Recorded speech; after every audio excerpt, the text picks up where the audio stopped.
What is good, my reflections? What is good, my babies? You are over here with Sabrithia, baby. Hit that like and subscribe button and jump in a deuce and a quarter. Cause I got the snacks. You ain't gotta worry about getting no snacks, but you gotta do your own roll up and you gotta do your own pull up, baby. Cause we are, we got some reflection. We finna go down this rabbit hole, baby. We are finna see, is this a conspiracy theories or no, baby? We gotta know reflection. We have to know. Yes, we're the decoders. We gotta know. We gotta know.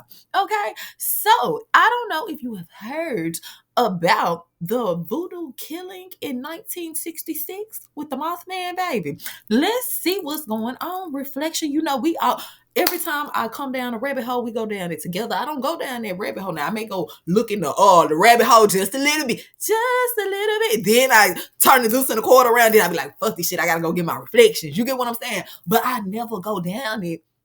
You get what I'm saying? Without y'all reflection. So it be like we be going down it together. It be the first time for all of us reflection.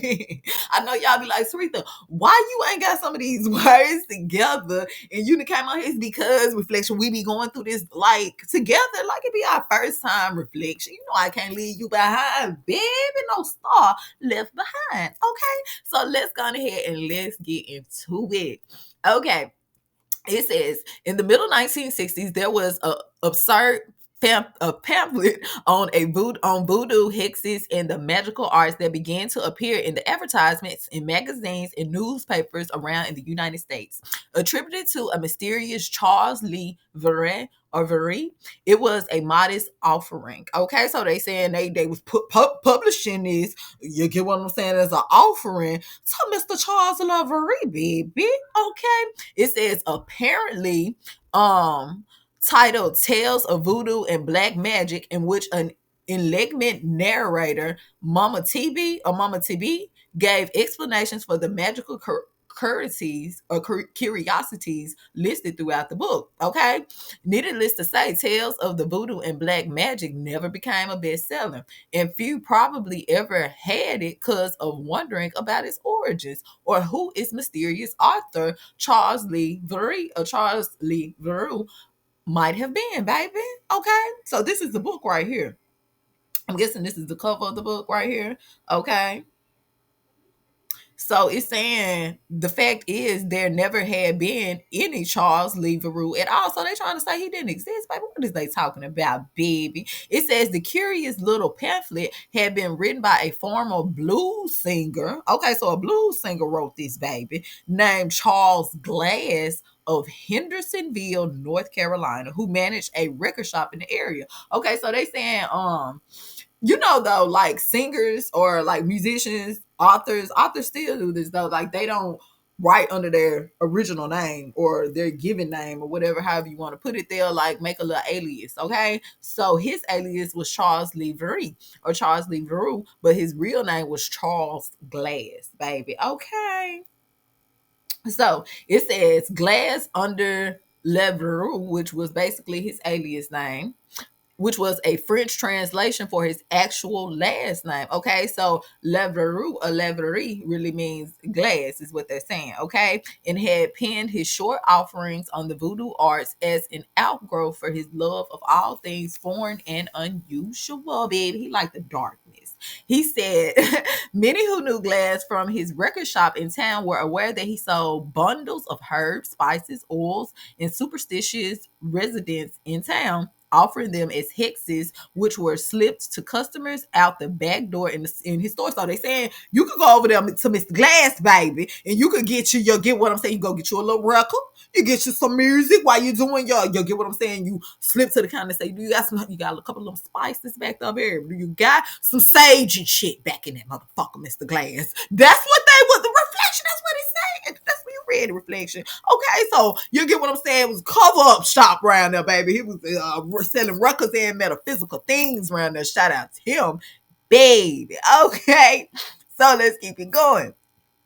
So it says his home was off of Wildwood Road. Wildwood Road. Okay, y'all gotta pay attention to these names and shit around here. Wildwood Road was even more because these People call them stop signs and street signs. Break that word down. It's more than a stop sign. It's more than a street sign. It's direction. It's pointing you somewhere. The names mean something. Break it down. It's a code in here. Reflections. We gonna get more into it. Y'all get what I'm saying, but I don't want to throw nobody off up in here. They said, Taretha, we ain't off. We still in the deuce in the quarter. We got you, baby. Okay, man. Reflection right in, man. Okay. Let's get back to it. Okay. He said his home was off Wildwood Road and was even more exotic than his place of business. Okay, it was domed Hong Kong Hill, baby. So this was the original Hong Kong over here, baby, by Glass. Okay, he was known to sit outside his Oriental style home, clad in robes and a turban in the mornings and the evening. He said, "The king is here. The king is here." Okay, he said visitors would later recall that he would chant mantras he had read in esoteric books, okay, or perhaps created himself, okay, as moths fluttered around the ornamental lanterns that adorned the yard, okay. So he's saying he was able to call nature into him, baby. He said he would get out there and put his fingers and shit together, baby. He said he would chant his chants, baby, go in tune with nature. Yes, and he said the moths, they synced it, baby. That's what they said. Reflection, you synced it right here, okay. Okay, so let's keep going. Ooh, Mr. Glass, he's a bad man, sound like. Okay. It says those who knew him say Glass had a peculiar affinity for these fluttering creatures. Like he loved them, baby. It's just like he could attract them, baby. Hey, you ever heard of bumblebees? Okay, but they said, Teresa, we talking about moths. Okay, I'm just saying, anybody who doing that, do you believe in magic?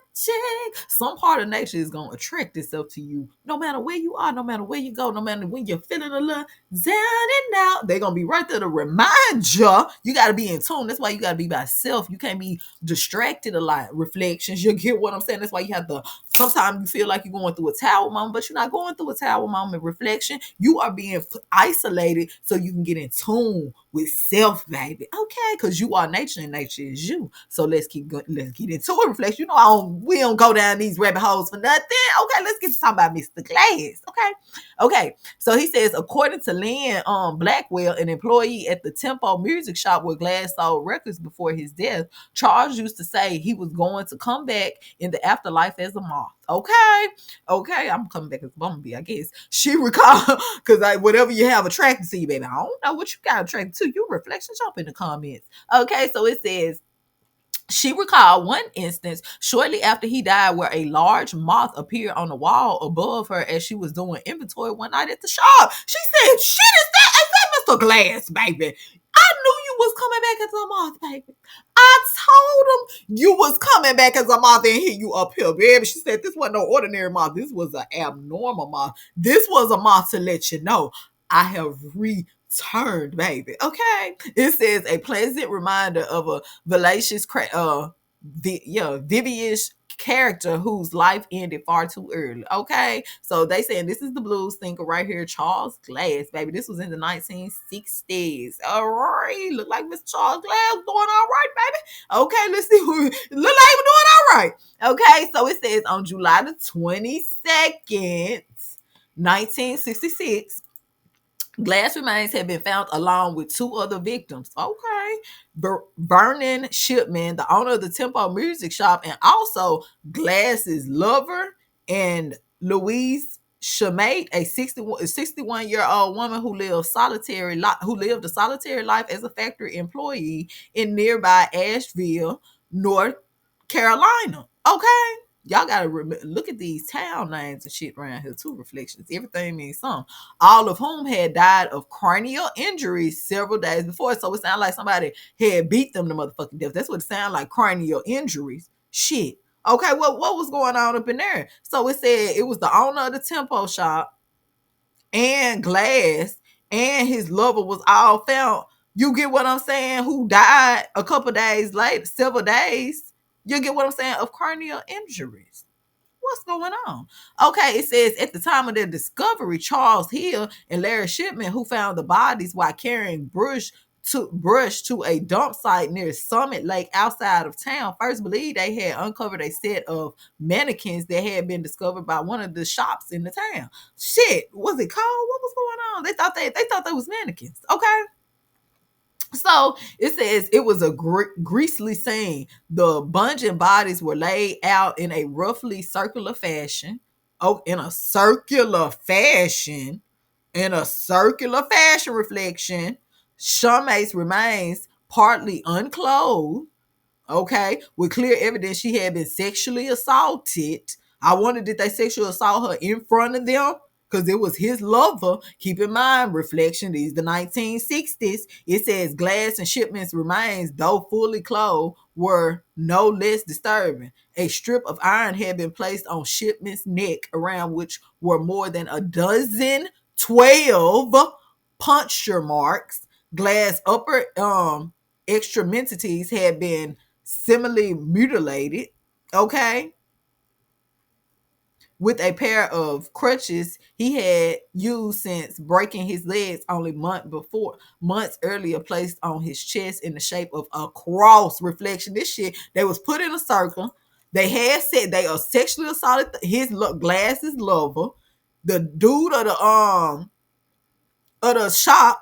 Okay, you get what I'm saying? They put a strip of iron around his neck. Shit, this look like a fucking ritual, and this motherfucker to me, reflection. What you think going on up in here? Reflection, okay.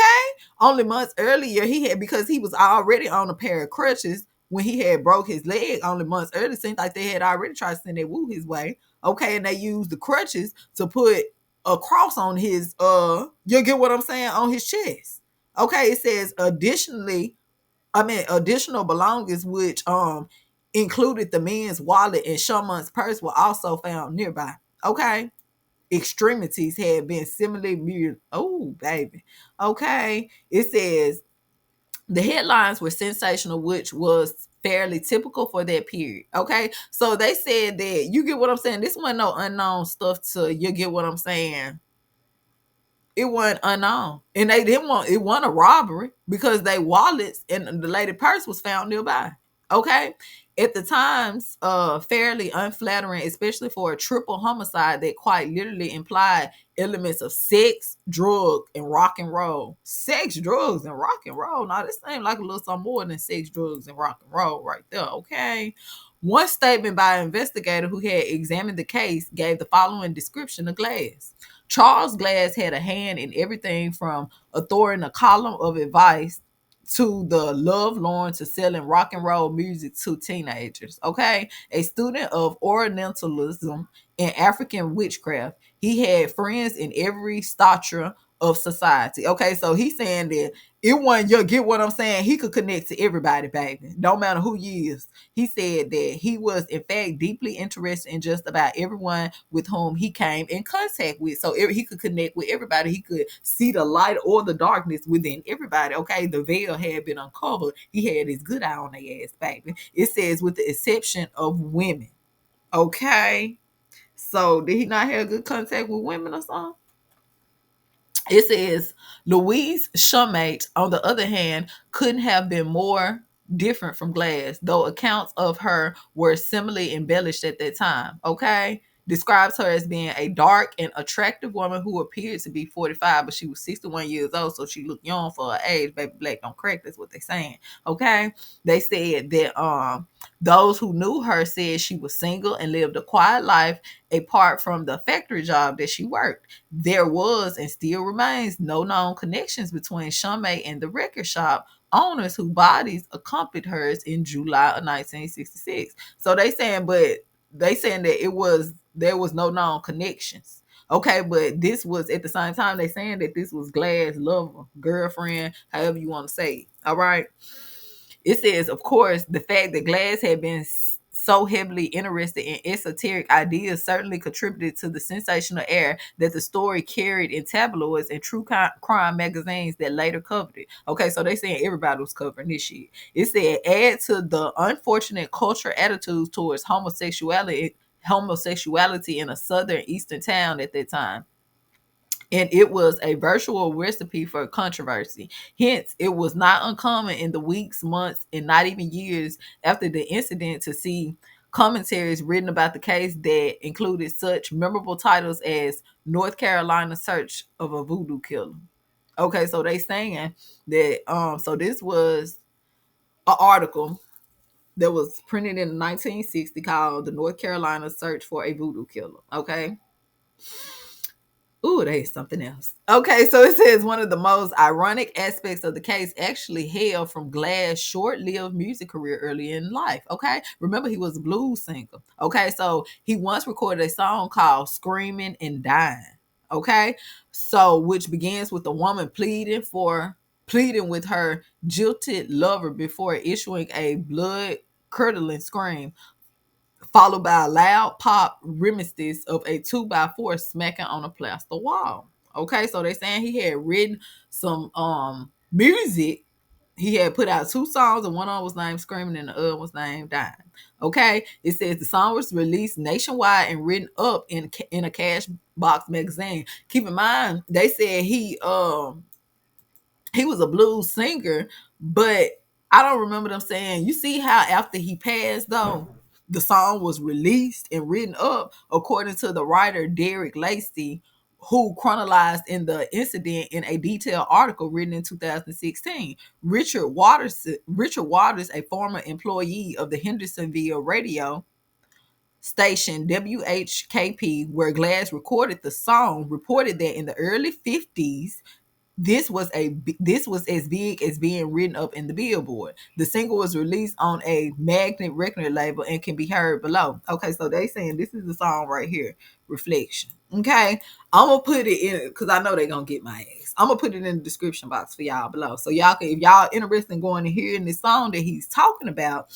Okay, so they saying that it was a big ass song, and they trying to say it like, sound like to me they're trying to say he manifested. Y'all get what I'm saying? But that should look like a ritual to me, if you get what I'm saying. Okay, so let's keep it going. It says, although there was no known connections between Chamonix and Glass or Shipman, there is one odd piece of testimony that suggests the pair of record shop owners may have come in contact with her and another unidentified individual shortly before their deaths. Okay, so it says on Sunday, July 17th. Okay, because I'm guessing this happened when they say this happened, July 22nd. Okay, so let's keep it going. On Sunday, July 17th, several people reported having seen the victims, Glass and Shipman, had been dining together in the mid-afternoon and were believed to have been consuming alcohol and later visiting an antique shop that afternoon.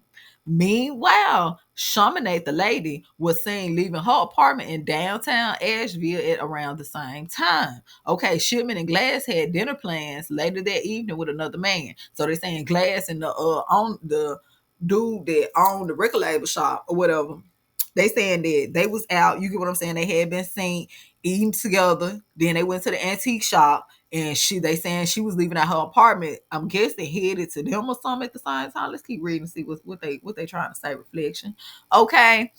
It says Shipman and Glass had dinner plans later that evening with another man, Ronnie Amstead. Okay, so is this the missing link around this motherfucker? Okay, it says who had been waiting for them to pick him up at the Echo Inn in Hendersonville and thought it was strange for Shipman to have been a no-show. Okay, so they saying that they was waiting on them. Reflection. So he was like, this shit, you get what I'm saying? You know how, hold on, you got a routine. These people ain't you know how when somebody's supposed to come get you, like, what's going on? You should have been here by now. It ain't like this person not to show up. So let's see what's going on. It says what was likely to be one of the last sighting of Glass and Shipman occurred at 6 p.m. on Evans Cove Road, an unpaved one way in, one road out, one way in, one way out road north of Lake Summit. If anybody know about Lake Summit, we'll get into a reflection. Okay, that's why I be telling you, these lakes, these signs is more than lakes, is more than signs, is more than that reflection. They're codes. Okay, so it says where the victims' bodies was later found. Okay, it says Ronnie Holyfield or Holyfield, Ronnie Holyfield, circulation manager of the local Times News, said he observed Shipman in his last 1962 Ford fair lane with glass in the front passenger seat. As he moved to the edge of the narrow dirt road and waved for them to pass, he noticed the two other individuals in the back seat of Shipman's vehicle, a woman with a smirky, odd smile and a man wearing sunglasses, baby. Okay. Following the discovery of the victim's body, a number of odd details will begin to emerge. Okay. For instance, although Shipman and his company were seen in his vehicle close to Lake Summit on Sunday evening, his car was later found close to his residence on Maple Street. Okay, so they saying his body was found there, but somebody had to drive his car because his car was found over there by the residence. So who drove the car? It was later reported that a group of young men had found his empty vehicle that night shortly before dark and elected to move it back to town near Shipman's home, baby. Bye. Oddly, though, this detail might have been none of these young men were considered suspects at the time. That sounds a little fishy there to me, be what y'all think? It's some up in the waters. Okay, let's keep it going. It says of the actual suspects, there were several, although one of them clearly stood out among the rest, Edward Thomas Jr. Okay, not only did he live in Henderson, North Carolina at the time of the murders were committed, but just 2 years later committed multiple crimes that include the kidnapping of 9 individuals, 5 sexual assaults, and 2 murders. Okay, so reflection. So he was one of the ones that moved his car. Reflection.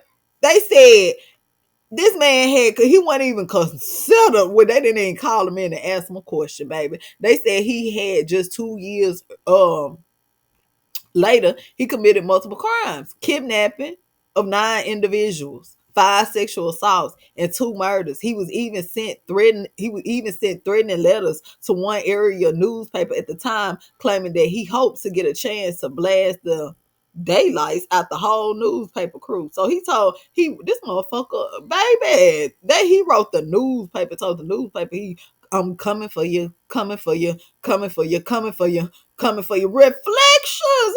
Who is Edward Thomas Jr.? What's his, who you reincarnated as, baby? Let's see what's going on with him. Nevertheless, to say these were tense times, and statements were issued by local law enforcement saying that any individual who spotted Thomas were advised to arrest and detain him at once.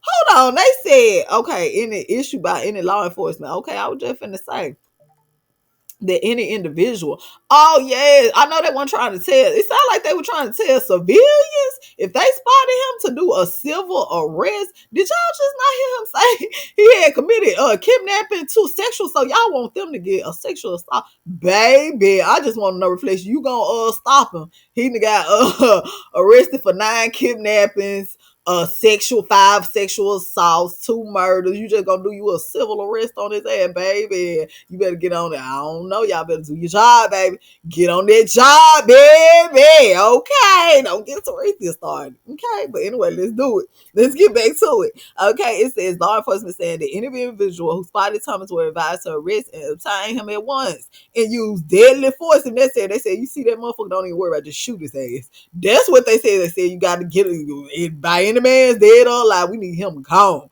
Okay, without any fear of legal repercussions. Oh yeah, they told them, baby. The police, they wanted him so bad, baby. They told him, look, if we can't get him, if you see him, just shoot his ass, and we don't even worry about us locking you up and none of this shit, because you did the society a good justice, baby. Okay. In the event that the suspect was killed, y'all, these folks are ruthless with it. America with the how many K's? Let's keep it going. Okay, it says Thomas was eventually captured and died more than 2 decades later in Raleigh, North Carolina, where he remained in prison for the remainder of his life. Okay, it says there is little question as to whether Thomas had indeed been the killer. Shit, you should have got him on the other shit he had did. Many who had interacted with him, especially after his capture, had confirmed that he confessed to the murders of Glass, Shipman, and Shemake. Nevertheless, there was a final disturbing twist in the case, which involved a telephone call to Lewis Green, which was a prominent newspaperman in Asheville at the time, and one I will know whose family members this writer had known over years. Okay, so they're saying this was a credible source. According to Green, he had received a call from Jim. I don't know, okay, Jim, a friend of Shipman who resided nearby in Hendersonville at the time of the murders. Okay, it says Burroughs, who had worked for him a short time as an obituary writer, local citizens newspaper, had recently been fired, y'all, and called Green to tell him, rather critical, that three prominent citizens were missing in the area. Okay, it had been evident in the hours and days after the murders that socialites Glass and Shipman were missing, but the same had not been in the case with the reclusion of Miss Shamay, which was Green's girlfriend. Okay, Green later said that the interview that the fact Burroughs seemed to have had early knowledge of the crime had troubled him. Okay, so he said he been knew some shit was going on in the water, although there was never any additional evidence that linked him to the killings. Okay, it says, although the most likely killer had indeed been Thompson, many loose ends remained about the case of the number of years. In fact, still linger today. Whether the complete story of the Voodoo murder had actually been, with its unsettling overtones of the occult and supernatural, the death of the Mothman, Charles Glass, and the other two victims remains one of the most unusual and upsetting multiple homicides ever to have occurred in the southeastern United States. Reflection. So again, reflection, drop in the comments and tell me, what do you think happened over there with Mr. Glass, baby? Is it a conspiracy or was it more in the water? And remember, reflections, if you want to listen at the song that he post I mean that he had put out at that time, go in the description box and I'm gonna link it. And again, reflection, until we jump in this deuce and a quarter again, baby, my eyes are on you and my soul is within you. Hit that like and subscribe button. You over here with Taretha. Look to the stars because I'm never that far. Ashe.